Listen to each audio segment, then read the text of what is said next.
Our headlines today. The government promises to lift 500,000 children out of poverty as it unveils a new strategy. But some charities say it's not enough. Eurovision in crisis as 4 countries, including Ireland, say they'll boycott the contest in protest at Israel's participation. The number of people in hospital with flu is at record levels for this time of year, with the NHS bracing itself for an unprecedented wave of infections this winter.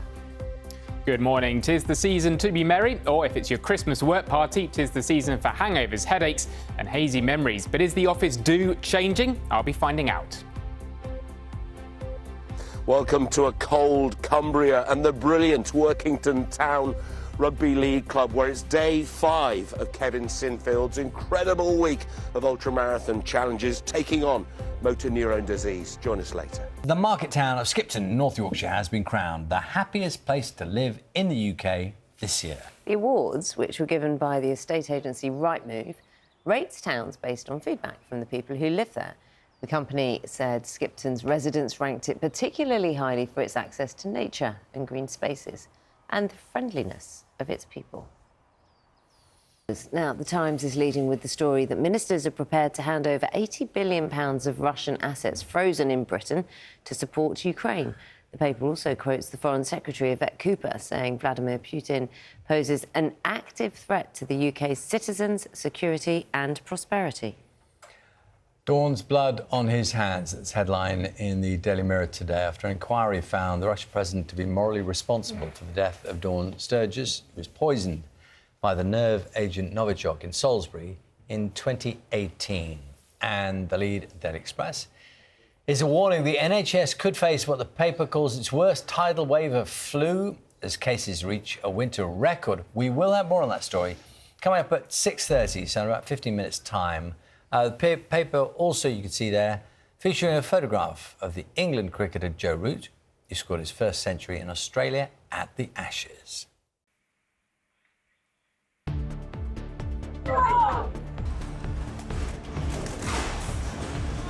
Warnings that the festive season too often turns sour for retail workers. It's got to the point where I have colleagues who are thinking about taking self-defense classes. We're in that much threat now that people are nervous to go to work, people are nervous about Christmas. Eurovision in crisis after multiple countries say they will boycott. What does this mean for the next year's contest?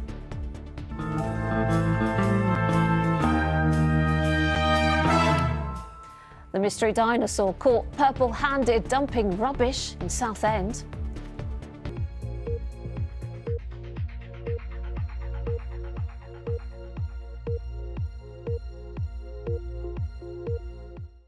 Some other news now. The government is introducing tougher penalties for dog owners whose pets attack farm animals. New legislation will end a £1,000 limit on fines, as well as extending the protection to roads and paths, as well as farm fields. It's already been welcomed by farmers and animal rights groups.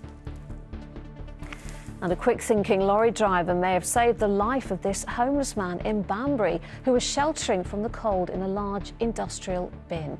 Driver Dave Goodwin was about to unload the bin into his vehicle when he noticed it was heavier than usual and found the very relieved man sleeping inside.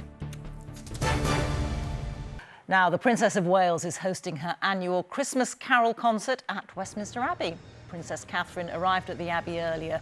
She was joined by the Prince of Wales and their 3 children, George, Charlotte and Louis. Other guests include members of the royal family, celebrities and local heroes who've helped their communities.